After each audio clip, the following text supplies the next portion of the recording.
लोकसभा चुनाव में रायबरेली और वायनाड 2 सीटों से जीतने के बाद राहुल गांधी ने वायनाड सीट को छोड़ने का फैसला किया, जहां से अब उनकी बहन और कांग्रेस राष्ट्रीय महासचिव प्रियंका गांधी वाड्रा चुनावी मैदान में उतरेंगी। खास बात तो यह है कि प्रियंका गांधी पहली बार चुनाव लड़ने जा रही है। ऐसे में उनके पॉलिटिकल इनिंग का डब्ल्यू होने जा रहा है। 23 अक्टूबर को प्रियंका गांधी नामांकन भी भरने वाली है और इस मौके पर उनके साथ राहुल गांधी भी मौजूद रहेंगे। लेकिन दूसरी ओर भारतीय जनता पार्टी भी उन्हें हराने के लिए कमर कस दी है। बीजेपी ने वायनाड लोकसभा सीट से अपने उम्मीदवार के नाम ऐलान कर दिया है। सीट से नाव्या हरिदास पर बीजेपी ने भरोसा जताया है। ऐसे में एक महिला उम्मीदवार के सामने महिला प्रत्याशी के उतरने से वायनाड सीट पर मुकाबला बेहद ही दिलचस्प होगा। आपको बता दें कि नाव्या हरिदास पेशे से मैकेनिकल इंजीनियर है।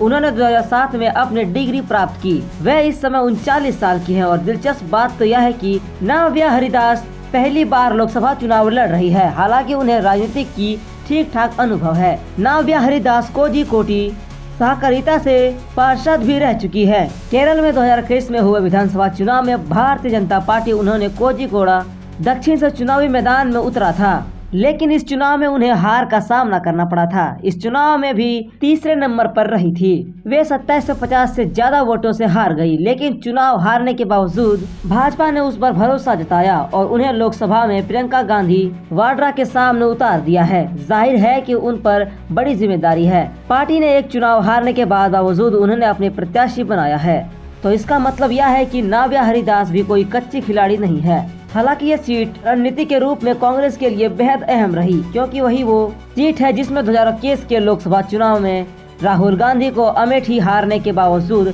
संसद तक पहुंचाया था। इसके बाद जब राहुल गांधी रायबरेली से लड़े तो उन्होंने इस सीट को छोड़ने का फैसला किया, क्योंकि रायबरेली लोकसभा सीट परिवार की पार्टी का सीट रही है। वहीं पहली बार चुनाव लड़ रही प्रियंका गांधी के लिए यह सीट सेफ और उनकी चुनावी पारी को शुरू करने के लिए बेहतर सीट मानी जा रही है। इधर बीजेपी ने नाव्या हरिदास को उम्मीदवार बनाकर युवा वोटर्स को अपनी ओर आकर्षित करने की कोशिश नाव्या को पार्टी ने एक नई और सख्त महिला नेता के रूप में पेश किया है, जो युवाओं और महिलाओं के मुद्दे को लेकर चुनावी मैदान में उतार रही है। दूसरी ओर प्रियंका गांधी कांग्रेस के मजबूत उम्मीदवार के रूप में मैदान में है, जो पार्टी के लिए लंबे समय से एक लोकप्रिय चेहरा रही है।